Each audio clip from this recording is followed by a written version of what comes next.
नमस्कार दोस्तों। ये पार्ट टू जिसमें आप देख रहे हैं कि डेवलपमेंटल डिसऑर्डर्स के बारे में हम बात कर रहे हैं डॉक्टर मेघा माहेश्वरी से, जो डेवलपमेंटल स्पेशलिस्ट है। आपने देखा होगा कि अगर आप सब जो मेरी एज के हैं, आपने एक टाइम पे देखा होगा कि एक मूवी आई थी बर्फी, जिसमें आपने अगर रणवीर कपूर और प्रियंका चोपड़ा को अगर देखा हो कि वो जो एक स्पेशल डिसऑर्डर से पीड़ित थे और वो बात नहीं कर पाते थे, इशारों से ही, साइन लैंग्वेज से वो बात करते थे, अपने हाथों को देखते रहते थे। तो आप सबने भी सोचा होगा कि ये कौन सी बीमारी है। तो वो एक स्पेशल प्रकार, एक अलग तरह का डिसऑर्डर है, जो आजकल मोबाइल देखने की वजह से काफी बच्चों में बहुत ज्यादा मिल रहा है। हम लोग अपनी ओपीडी में हर 4-5 में से एक बच्चे में ये प्रॉब्लम देख रहे हैं। आपने भी इस बीमारी का नाम सुना होगा, ऑटिस्टिक डिसऑर्डर्स, जो थोड़ा माइल्ड से लेके सीवियर तक होते हैं।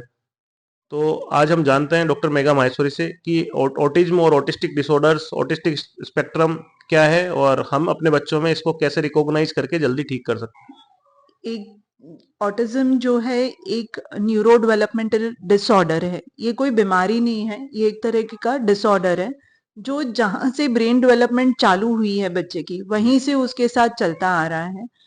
एनवायरमेंटल फैक्टर्स जैसे टीवी है, हैवी मेटल पॉइजनिंग है, एनवायरमेंट जहां उसको स्टिमुलेशन नहीं मिल रहा है, ये इस डिसऑर्डर की जो सिम्टोमेटोलॉजी है या जो आपको नजर आ रहा है वो थोड़ा ज्यादा सिवियरिटी बढ़ा सकते हैं। बट बाकी ये एक न्यूरो डेवलपमेंटल डिसऑर्डर है जो जहां से बच्चे का डेवलपमेंट चालू हुआ है वहीं से चलता आ रहा है। इसमें जनरली जो बच्चा होता है उसकी जो इंटरेस्ट होती है वो ह्यूमन इंटरेक्शन में, मतलब मानवीय इंटरेक्शन में थोड़ी सी कम होती है। इसके लिए जैसे आप आमतौर पे देखेंगे डॉक्टर मनीष, चलना, बैठना, खड़ा होना, सीढ़ी चढ़ना उतरना, ये सब मोटर एक्टिविटीज का पार्ट है। और ये बच्चा आप सिखाएंगे तो भी कर लेगा, नहीं सिखाएंगे तो भी जिस दिन उसका ब्रेन मैच्योरेशन आ गया, माइलिनेशन आ गई, उस दिन वो काम करने लग जाएगा। बट स्पीच और बिहेवियर, ये दो ऐसी चीजें हैं जो हम जनरली हमारे एनवायरमेंट से सीखते हैं। उदाहरण के तौर पे जो बच्चा गुजरात में बड़ा हो रहा है वो गुजराती भाषा सीख रहा है, जो यूएस में बड़ा हो रहा है अगर वही बच्चा, तो वो यूएस जाके यूएस की भाषा सीखेगा। इसका मतलब है कि ये चीजें हम हमारे एनवायरमेंट से सीखेंगे। और वो सीखने के लिए दो चीजें बहुत जरूरी है, एक आपका ध्यान होना आजू बाजू की चीजों में, एक आपका इंटरेस्ट होना। जो ऑटिज्म वाले बच्चे होते हैं इनका जनरली ध्यान और interest because of some reasons सही नहीं होता है।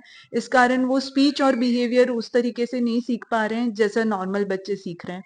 और अगर क्योंकि वो सही तरीका नहीं सीख रहे हैं तो जो तरीका उनको सही लगता है उस तरीके से वो उसे बिहेव करने लग जाते हैं। जैसे हाइपर एक्टिविटी है, इधर उधर भागना है, आंख नहीं मिलाना है, अपने नाम पे रिस्पॉन्ड नहीं देना है, अपने रोजमर्रा की जो चीजें हैं, जैसे 2.5-3 साल पे भी ये बच्चे लेटरिन की, पेशाब की इंडिकेशन नहीं दे पाते हैं, कपड़ों में कर देते हैं। कई सारे इनमें सेंसरी इश्यूज होते हैं, जिस जो जोर तेज आवाजों पे कान बंद कर लेना, बाल बनाने पे, ब्रश करने में, रोजमर्रा के काम करने में दिक्कत देना, अलग तरीके से चीजों को देखना, गोल घूमती हुई चीजों में ज्यादा इंटरेस्ट दिखाना, सब चीजों को एक लाइन में जमाते जाना। आप जो सिखाना चाह रहे हैं कि देखो ये डॉग आ गया, ये काऊ आ गई, या ये कुछ आ गया, उस तरफ उनका ध्यान नहीं हो पाना। और अपनी कोई चीजें आपसे शेयर नहीं कर पाना, मतलब जो उनका बताने का जो तरीका भी होगा वो भी बहुत अलग सा होगा। 3 साल का बच्चा पकड़ के ले जा रहा है, मुझे पानी पिला दो, बोल नहीं पा रहा है, बस मटका देख के रो रहा है। इस तरीके से वो अपनी नीड्स कम्युनिकेट करना सीख जाता है। और पेरेंट्स भी एक तरीके से उनके साथ कंफर्टेबल हो जाते हैं कि ये कर रहा है मतलब इसको ये चीज चाहिए। बट वो नॉर्मल नहीं है 3 इयर्स के लिए, ये जानना हमारे लिए बहुत जरूरी है। क्योंकि इनको हम जितना जल्दी पहचानेंगे और जितना जल्दी इनके लिए थेरेपी स्टार्ट करेंगे उतना जल्दी ये बहुत अच्छे हो जाएंगे। आमतौर पे आप देखेंगे कि पेरेंट्स आते हैं, आपके पास भी आए होंगे, बोलते हैं हाँ नहीं सर स्पीच का तो क्या, ये ABCD बोल रहा है, 1 2 3 4 बोल रहा है, राइम्स गा रहा है, बट वो मम्मी पापा को नहीं पहचान पा रहा है, मम्मी पापा नहीं बोल पा रहा है, अपनी नीड नहीं एक्सप्रेस कर पा रहा है। तो ये एक तरह का इकोलालिया जिसे कहते हैं, कि उसने 1 2 3 4 ABCD बिना मतलब के सीख लिया है, उसे बिना मतलब बिना मीनिंग के वो उसे रिपीट कर रहा है। तो वो उस चीज पे हमें खुश नहीं होना है, वो एक्चुअली हमारे लिए डेंजरस है। मेरा ये मानना है कि पेरेंट्स को ये समझाना कि आपके बच्चे में ये कुछ दिक्कत है, सबसे बड़ा हर्डल इस डिसऑर्डर्स का यही है। तो मुझे ये मेरी ये रिक्वेस्ट है सभी पेरेंट्स से कि अगर आपको अपने बच्चे में इनमें से कोई भी डेंजर साइन दिखता है तो आपको एक डेवलपमेंटल स्पेशलिस्ट की मदद लेनी चाहिए।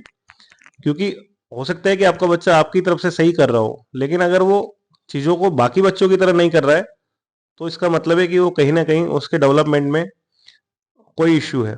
तो मेरी आप सबसे ये रिक्वेस्ट है कि ऑटिस्टिक डिसऑर्डर्स जिन्हें जल्दी कैच करना इवन डॉक्टर्स के लिए भी मुश्किल है, अगर आप ये वीडियो देख रहे हैं तो आप इनके बारे में समझें, जानें, और अगर आपको कोई भी प्रॉब्लम है तो अपने आसपास किसी भी डेवलपमेंटल स्पेशलिस्ट से मदद लें। Thank you.